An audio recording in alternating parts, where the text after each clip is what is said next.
Hello from Seesaw. Did you know you can create simple, engaging activities that help students reflect on and celebrate their learning all year long? Let's take a look at how you can easily create activities in Seesaw. From your teacher homepage, tap Create Activity to open the Activity Builder. After naming your activity, scroll to the Portfolio section to choose a template. These templates make it quick and easy for students to respond using video, voice, or text to reflect on their favorite learning moments.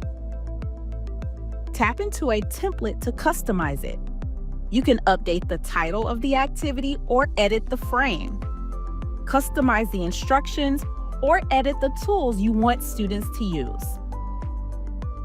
When your activity is ready, tap the green check to save it to your My Library, and then tap Assign to share it with students.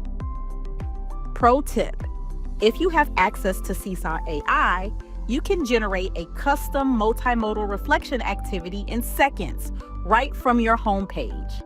It's a great way to spark instant creativity. Now it's your turn.